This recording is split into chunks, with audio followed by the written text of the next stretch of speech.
Surviving back control. So what I mean by back control, it's not back mount. We're gonna do that separately. Right now, when I say back control, I mean his legs are wrapped around my waist. Now, there's a bunch of ways that we can get here, but what we're gonna do is we're gonna play a little flinch drill, and we're gonna build on it and do a couple of things. I never wanna just be this guy, even though I'm arrogant, and I probably will just be this guy. I'm gonna leave my hands up. When I leave my hands up, not like this. For this drill, we're gonna cross our hands, and we're gonna leave little C-clamps just here by the neck.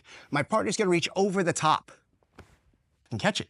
Now, when I catch it, freeze here. I can pummel over that arm. A lot of details on that. What if he was to come underneath with one arm? I can catch it, okay? So that's a little game you can start to play with partners so that you can start to feel a little bit more confident sitting here with some weirdo on your back with their legs wrapped around you. Now, how does this work? What are we gonna do with this? The goal, when somebody is on your back, can you give me a hug, please? I love you. Right now, if his chest is touching my back, he has a much better sense of control than I do. Let go, please. If my back was touching the ground, can you hug my back, please? It's not a thing. Okay, so that's super important that you start to understand. It's not even necessarily an escape so much as it has to end up being common sense.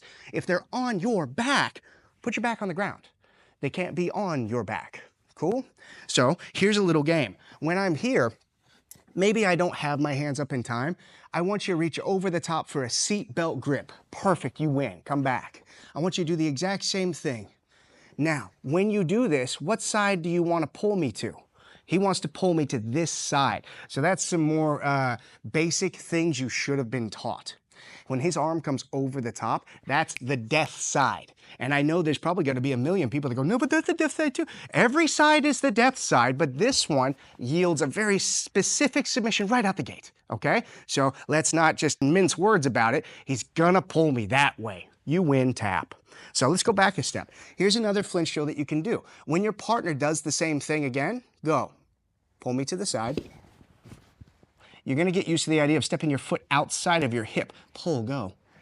Oh, I'm not going that way, am I? Pull me that way. Well, that ended well for me, didn't it? Okay, so it's to start building the reflex of escaping during attacks. Come back, please. From here, no hands this time. When my partner reaches over the top, he can surprise me. I don't wanna go that way. Pull me that way. Good, come back.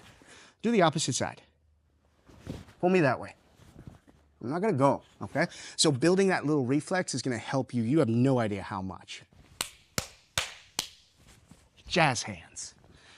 Now, we've done two very specific drills. One, protecting the neck. Two, learning what side to not fall to.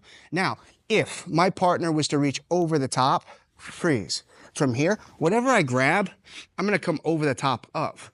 Then I'm gonna get used to the idea of putting my weight on top of that. Now from here, pull me back to where I was. Come on, mean it. You're a big, strong 20-year-old. Not going, am I? I want to put my back on the ground. Now, I'm not going to over-explain that one. And let's say that there was about 30 million invisible things that just happened then, patent pending. Anytime you want to learn this, feel free to, I don't know, book a private and actually pay money.